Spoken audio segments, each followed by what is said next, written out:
with the first race on its way, Kevin Walker, it's time to give our official preseason predictions. Now, I know we did bold predictions at the end of last season. You know, it was something to cover and something to talk about. But now we've had testing. Now we've had all the news and the rumors and all the things swirling around. I have the conventional questions. You know, who's going to win the titles? You know, we'll get there. Don't worry. But I have some more qualifying predictions that I want to cover, starting with who is going to be the most improved driver on the grid in 2026. I wonder how many of these we're gonna have in common. I'm curious. I feel very good about my list, I must admit. Okay, well, let's hear it. We're going to start here with our most improved driver in 2026. Khaki Kevin Walker, feet to the fire. Who do you think steps up the biggest? My most improved driver for 2026 is Sir Lewis Hamilton. Sir Lewis Hamilton. Explain yourself. He already talked about this year and the 2026 car having more of his DNA, more of what he actually wants in a car. Kind of talking about when he got there in 2025, the car was already made. You know, he was handed the cards that he was dealt, and he just had to deal with it. And it's no question that 2025 was not the year that Lewis or Charles wanted for Ferrari, or hell, even Fred Vasseur, right? Nobody wanted that year for Ferrari at all. But something tells me that this year might be a year where Ferrari kind of not even reclaim anything, but kind of produce exactly what the Tifosi was hoping for when they signed Lewis Hamilton and they keep Charles Leclerc and they kind of continue to build this Ferrari. I think that this year could be a really big year for Lewis. I think we'll see some podiums. I think we'll see maybe a win or two. So kind of my opposite projection from last year. But I do think that this year is going to be a better year for Lewis Hamilton. Therefore, I think compared to last year, I think if you compare last year to what we've seen from Lewis in the past, I think if we get that version of Lewis this year, I think that he would be my most improved driver. Okay. I mean, I think he has to have a season that you're projecting him to. Mm-hmm. I think he has to. Because if he can't find at least a podium on merit, if he can't win a race, right? Last year didn't do either of those things. Then Ferrari's going to be in a really, really bad spot. I feel like Ferrari are going to be in a tough position. I feel like Lewis might even find himself in a tough position. Ego-wise, you know, on ability. Aging past 40, man, it's not easy for any athlete in any sport. It's just not. With that being said, my most improved driver in 2026 is going to be is actually going to be Gabriel Bortoleto. Okay. I think Gabriel Bortoleto is going to be the most improved driver. I think there are going to be a couple of notable drives and otherwise very forgettable rookie season from Bortoleto in 25. But the guy was a Formula 3 and Formula 2 champion back-to-back seasons. He turned some heads, but I think he's going to do a lot of good work with this new Audi Works team. I think that their car direction, while really bold, with that new, unique, like side elbows out, you know, like the zero pod, that's not really a zero pod design choice. Mind you, Gabriel Bortoleto only scored 19 points last season. He was near the bottom of the pecking order in a year where, you know, Stake were able to grab, or Sauber were able to grab 70 championship points. Obviously, Hülkenberg was able to find his way to a podium in 2025. He was second to last in points overall. But with the year under his belt, I think that Bortoleto is going to be fighting for more. He's going to be a little more comfortable. They're going to be putting a lot behind him as far as this team is concerned. And I don't think Audi are here to really play around. I think they are here that they're going to try to impress people. I think that their goals and aspirations are going to be fighting in the midfield. I don't know that it's necessarily going to happen, but I imagine that front and center of this project is going to be Gabriel Bortoleto, and we're going to start seeing a little bit of the fruits of that labor, come to fruition in 2026. Now, from driver to team, who's going to be the most improved team in 2026? You want to start this one off again? Let's do snake order. Okay. Well then, my most improved team in 2026, Alpine. I think Alpine finally out of the engine freeze, out with the Renault power unit, put that in the rearview mirror. Alpine had the potential to really make some forward strides with Mercedes under the hood in 2026. I think Pierre Gasly's a really savvy driver, if not underrated. And to give Franco Colapinto credit, he will have entered effectively his second full season in Formula One after spending the first 2 years as some of this, fill-in, mid-season hop-in guy. He's going to be entering this season with a full off-season under his belt. That's going to be a huge advantage for the Argentinian. It's going to be nothing but positives as far as what it's going to enforce for him. I think Alpine had the opportunity to really play around and mess around in the midfield. I think that they have a real shot at doing something interesting this season. Kevin Walker, take it away. My most improved team is a controversial pick, and I think that some people are going to be upset about it. But I think my most improved team for 2026 is going to be Red Bull. And I'm not talking about VCARB. I'm talking about Red Bull Racing. I think with Isaac Hadjar in that second seat, no more Christian Horner. They need it. They need it. They need a year where they're fighting for a Constructors' Championship. And I think that Isaac Hadjar can really help them do that alongside the prime version of what we're getting from Max Verstappen as one of the best to ever do it already. And I think the leadership style from Laura Mekies has already changed a lot for Red Bull. I think a constructors title fight for them would lead them to be in the most improved team category for me. I think that's really bold, mostly because there's so much new. You just listed Mekies, Hadjar. Those are two big new factors. There's a lot of change as well behind the scenes with the power unit, right? We talked a lot about this towards the end of last season. I'm going to bring it up again. They're a first-time engine supplier. They're a first-time power unit developer. I think it would be really, really crazy if they were fighting at the front of the field this early with their brand new power unit. I'm just saying, it would be incredibly impressive for them. As far as just taking it to the competition of like Ferrari and Mercedes, who are projected to be like the big dogs this season. So if Red Bull are in that mix too, I would be really excited. I mean, just from a fan perspective, just seeing rivalry perspective. Yeah. Max Verstappen having a car that can contend for a Constructors' Championship, he's going to be in the mix for the Drivers' World Championship if that's the case. Moving forward. There we go. Which driver in 2026 is going to underwhelm the most? He's only going to get about 5 races to showcase his talents. If anything shows to be from the past, Franco Colapinto is going to be my most underwhelming driver for 2026.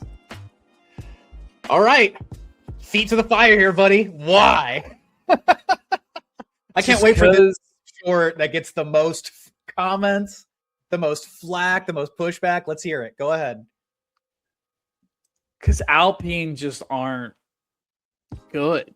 And I don't think under Flavio Briatore that they're going to be successful in any way, shape, or form.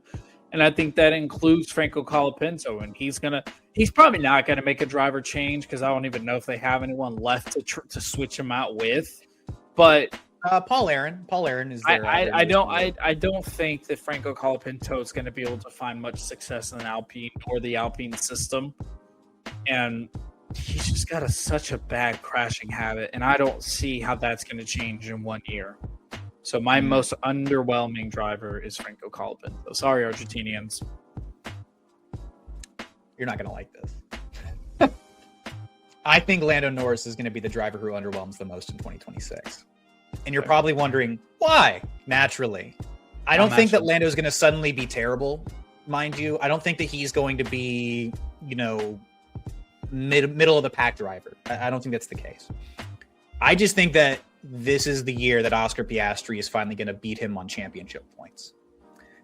Oscar has shown a lot of progress year over year, and last year, of course, narrowly lost the title because of his own errors.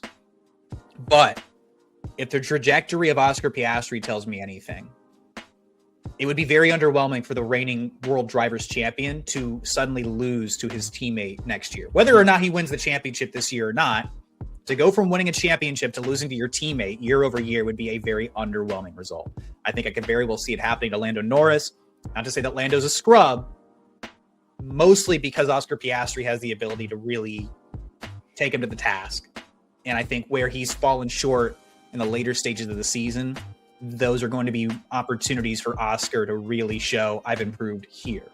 Because we saw all the improvement last year, early season, mid-season.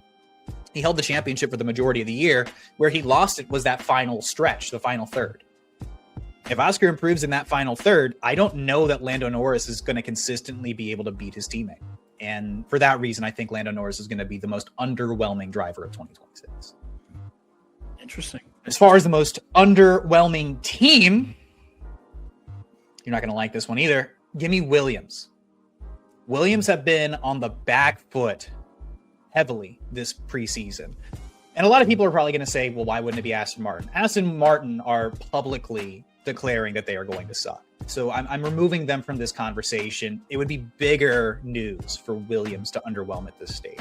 They did not make the Barcelona shakedown. They churned out loads of laps in Bahrain, but they weren't really eye-catching.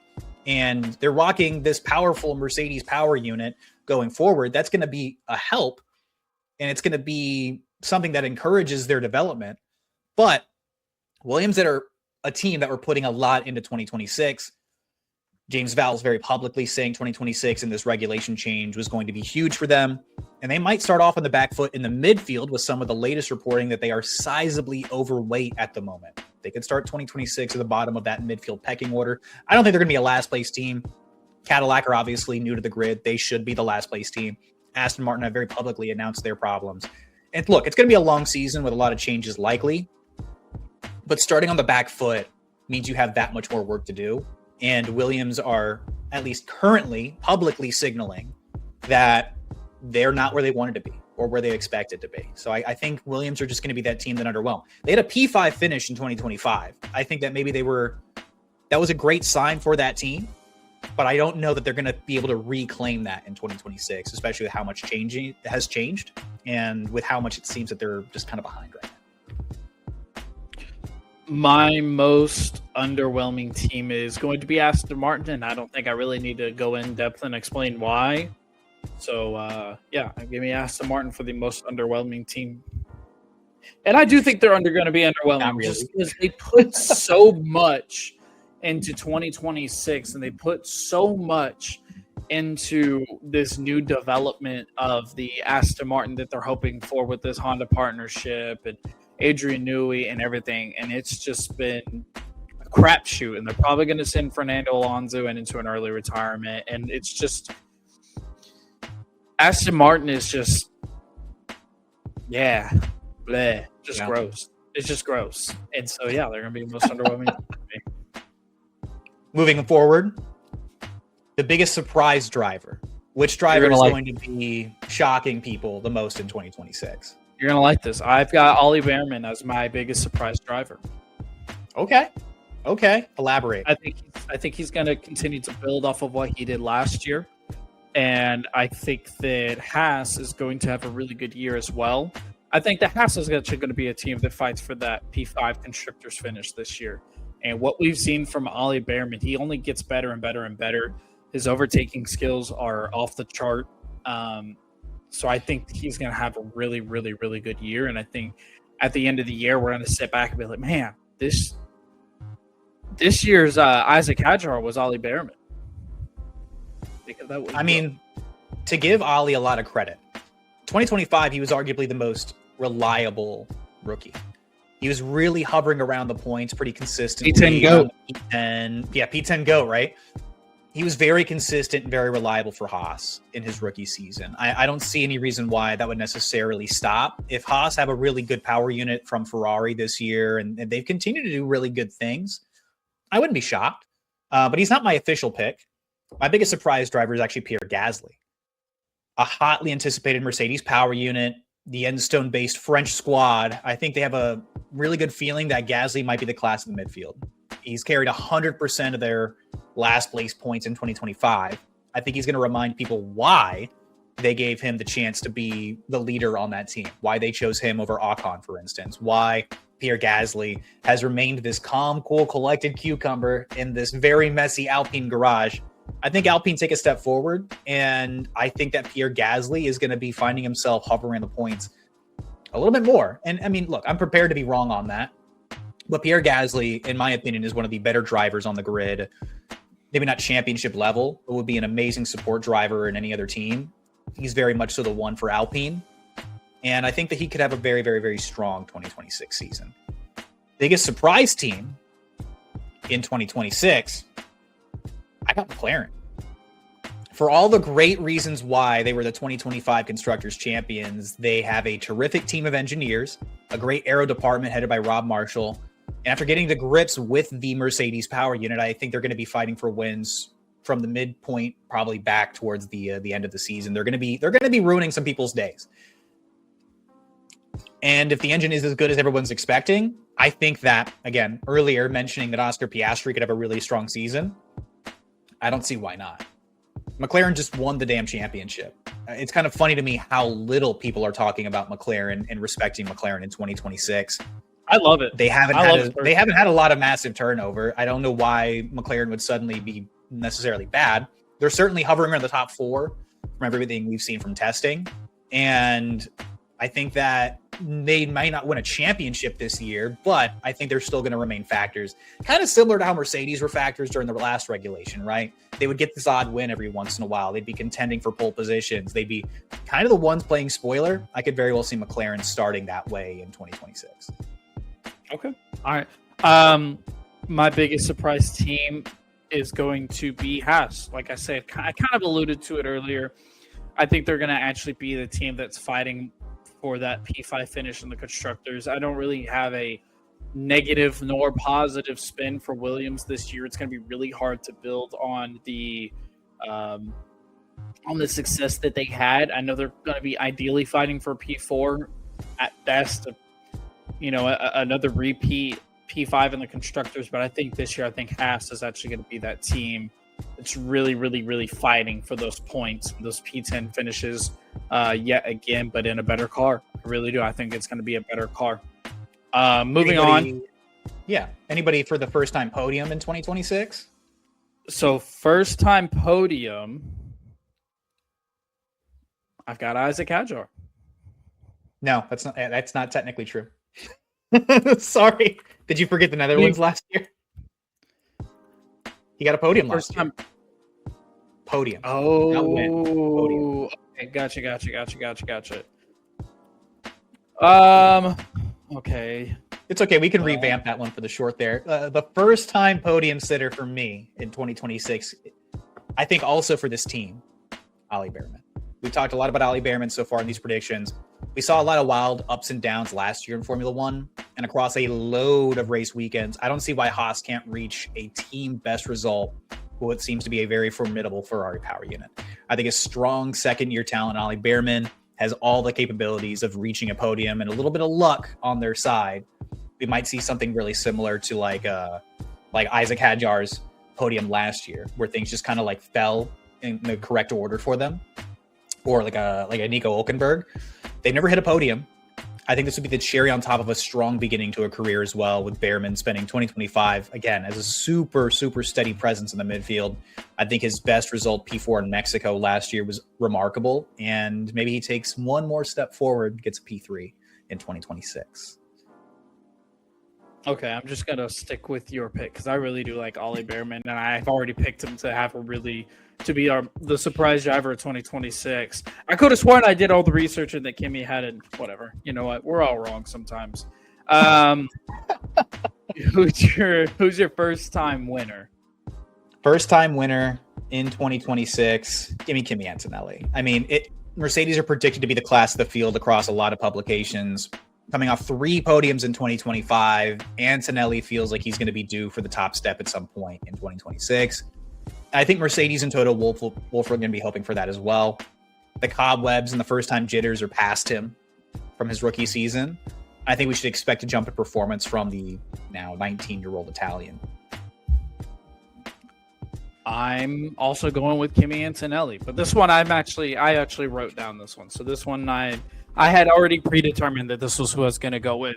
But no, I do. I think Kimi's going to be able to kind of take that next step as far as what we're expecting from him. As long as he can look, I think the European part of the calendar is going to be another obstacle that Kimi Antonelli, if he's going to reach the full potential of what everybody thinks in Formula One he's going to be, he's got to get over that hurdle. And this year would be a fantastic year to do it. But I do think just pack some titanium dioxide and sprinkle it into his food. That's all he's going to need to get through Europe. Well, he doesn't have to worry about school this year. So me and Kimi Antonelli have that in common for the 2026 season. You're absolutely correct on that front. Congratulations, by the way, Kevin officially getting his degree during this. I can't believe they hand him out to people like me. We're proud of you nonetheless. World All right. Constructors Champions. Are we ready, Kevin? Who do you got? It's going to be a repeat win for McLaren, baby. I really do. I think it's going to be a repeat win for McLaren. None of this most underwhelming driver Lando Norris BS that Tristan Ryan's is BSing about. I do. I think McLaren's going to be a repeat winner, but I do want to say this. I think next year's belongs to Mercedes. I think 27. This will be the last year the McLaren is going to be able to roll out with that Mercedes power unit and have the better driver lineup. I think that this will be the last year of developing for Kimi. If Kimi Antonelli is the prodigy that we all think that he is, I think this is going to be the last year of development for Kimi Antonelli, and the next year he's going to be fighting for wins, and he's going to be that guy.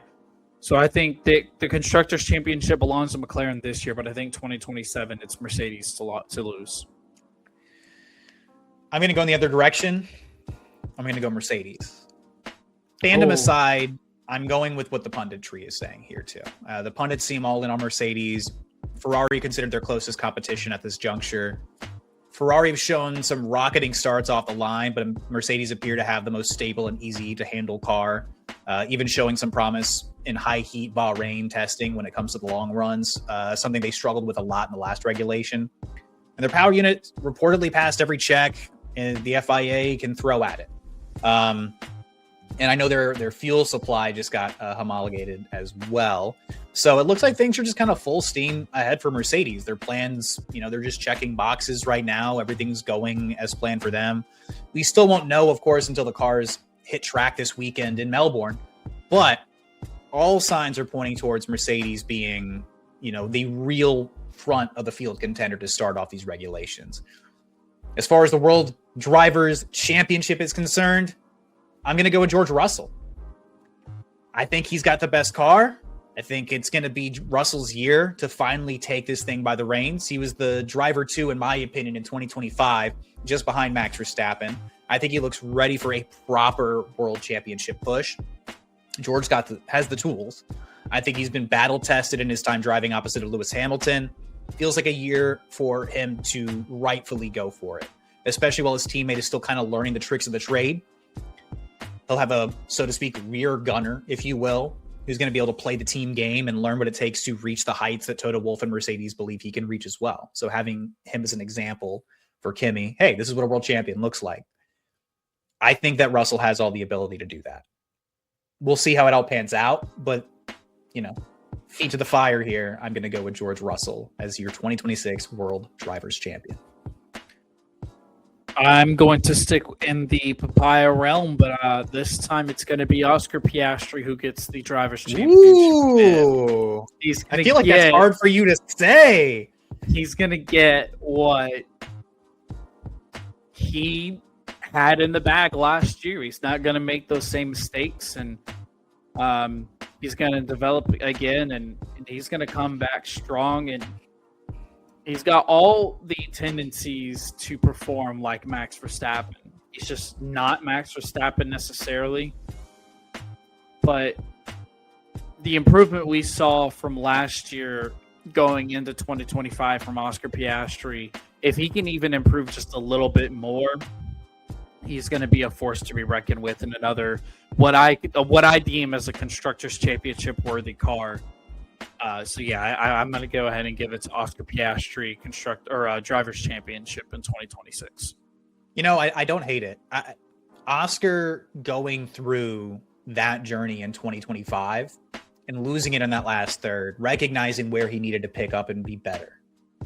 Because he was taking your boy to task last year. It wasn't close for a while until Oscar choked it away. I really feel like there's going to be another step forward for him. I don't know that it's going to be as monstrous as it was in 2025, but a step forward is still a step forward. Right. In the McLaren garage right now, there's still a lot of questions. It's like, who really is better? Both these guys in 2025, at least in my opinion, drove at a similar level. They just peaked at different times. Mm-hmm. If Oscar can carry that performance over just a little bit further into the season, I mean, I don't see why you would be wrong. And if McLaren really is a front of the field contender again, I'm not a betting man, but I would certainly be considering Oscar Piastri to be in that mix for sure. For sure.